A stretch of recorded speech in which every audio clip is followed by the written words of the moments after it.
And we're back with another episode in the map making tutorial class. This is going to be a quick lesson on water planes. Okay, so and the reason why it's going to be a quick lesson is because there will be a longer lesson that I upload later where we make a water plane from scratch, and it's going to be a water plane that actually that actually flows with the windiness of a river like this. Now I'm going to show you just a flat water plane that I imported from Elkader. Let me see if I have that here. This is Elkader. I don't even remember where I got this water plane from. But it's just a flat water plane that I managed to import from another map and set to the correct height and whatnot. It kind of covers the whole creek bottom here. There is a tutorial out there by Shy Wizard over on YouTube. I'll pull it up right here. This is the tutorial here. Actually, I should keep it open here. Fantastic tutorials over there as well. They cover kind of different methods, different stuff than I do. But his water plane tutorial is very helpful for creating custom water planes that actually conform to your river and can conform to the terrain.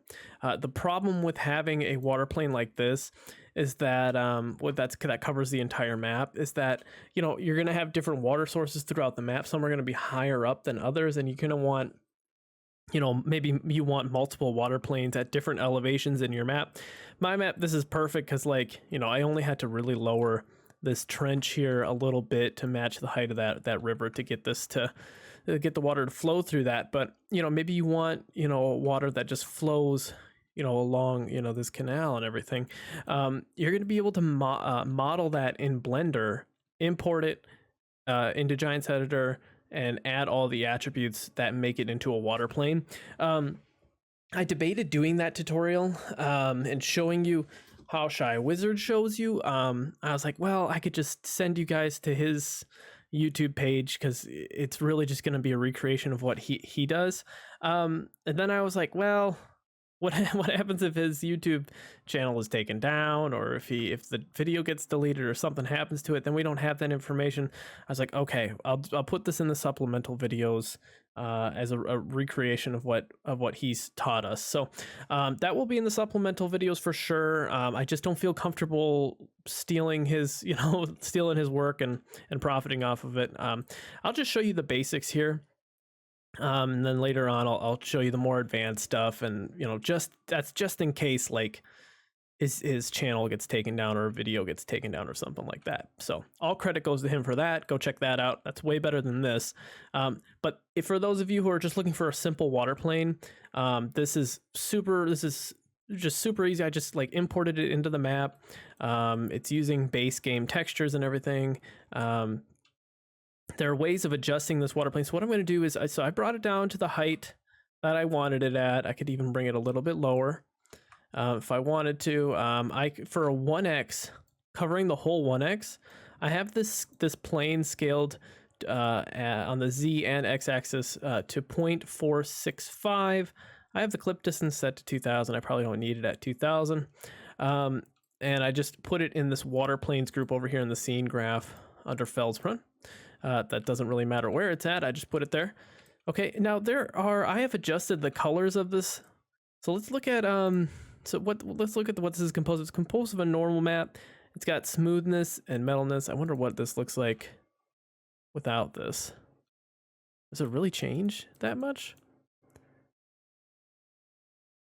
Not really. Okay, but it does have a normal map. I mean, if you don't want to see these ripples in the water and the light kind of refracting off the water, and you just want like a still lake or something like that, you can take this normal map off.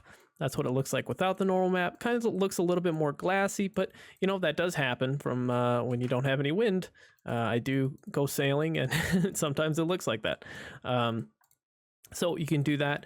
What I really wanted to focus on here is two things. First of all, the user attributes that are applied to this water plane. There's a Boolean group here called, and the Boolean, this is when you add your types and everything, and you add the name, kind of like what we did with animated doors. There's a Boolean line here for is main water. I don't know exactly why you need to label something as is the main water source. I think it's possibly for drowning your vehicles. Like when you drive into the water, your vehicle drowns basically, and you have to pull it out of the water and everything. It gets stuck and everything. So I think that's why you need is main water checked and on create. Now you cannot have multiple water planes that have this check mark. It has to be one. The main water plane has to have this check mark. So if you plan on duplicating this, then I would uncheck this mark. Okay. Oh my lord, my phone is going off like crazy. So I'm going to show you. So that's the user attributes. Now I'm going to and the normal texture that's applied to this water plane. At least mine is. Here is the custom shader that's applied to it. It's the ocean shader from the base game. So a couple little features here. Let me get to a better spot. Maybe actually let's duplicate this water plane. Okay, and then I'll make this the main one invisible, and then I will just drag this up a little bit so you can kind of see better what's going on. I'll get to a clear spot without trees here. Okay. So, bump scale. I believe this is how fast the water is flowing. Let me see if I bump that up to 10. Yeah. So if you want like to recreate like a flood or a really fast river, then yeah, you're going to bump that. You're going to bring that down. Right now it's set to -1. I think that's a perfect flowing water look. Now, if you want to if you want, you can create multiple of these planes and you can scale them down, but these ripples are going to be scaled really small. So like if I put this at like 0.2, actually, let's just do like 0.05. So it's like something very small. Okay, let's zoom in. See the ripples, how they're really small now? You know, I don't know. I'm not sure how to fix that. I wonder if it's one of these attributes. So, let's try something. It could be bump depth that's causing that. What's that do? Oh, okay. So that okay. A little bit of experimenting here.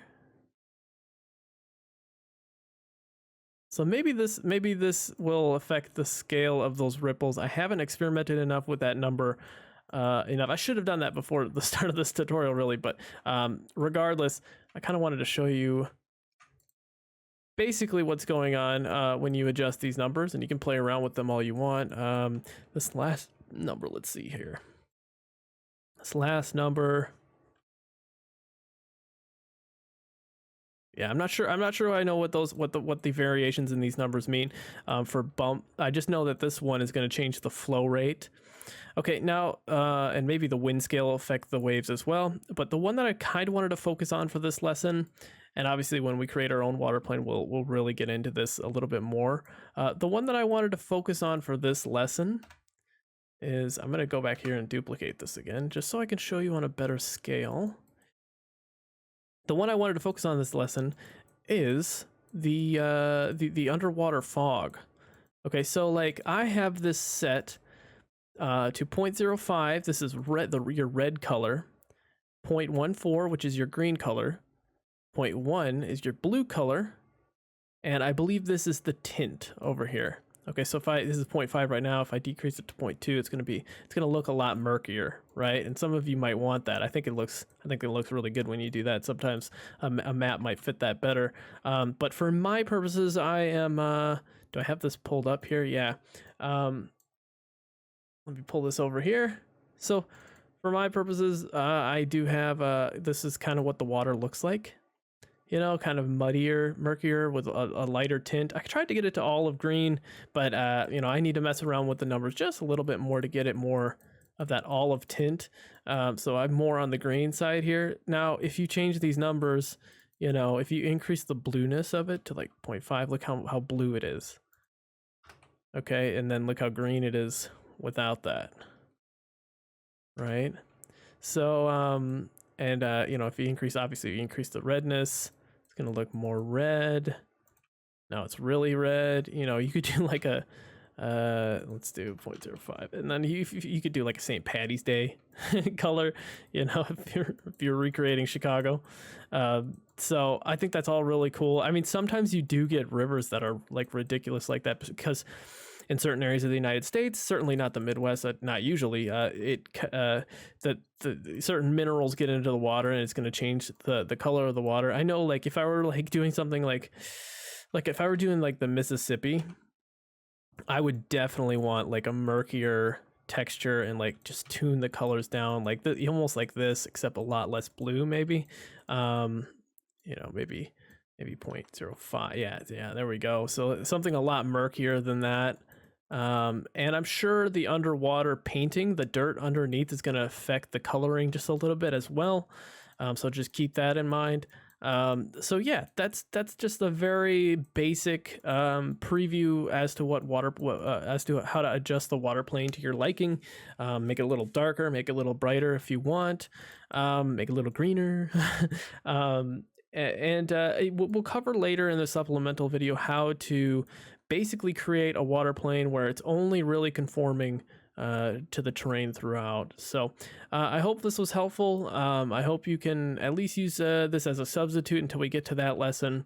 If you need to make multiple water planes, go ahead and do that, if you need to. Because when you, sometimes it shows through the terrain. You don't want it showing through the terrain. Didn't quite do that right. You don't want it flooding into your fields and everything and showing through the low points and everything. So you're gonna have to adjust the scale of this, or maybe have multiple water planes, and that's not fun at all.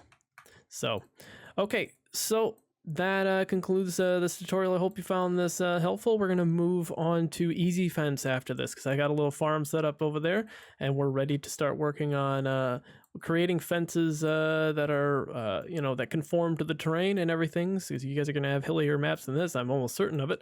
And you're going to want fences to place down on those hillsides, and you're going to want it to be a lot easier, I'm sure, than the normal way of doing it. So let's move on to that lesson, and I'll see you there.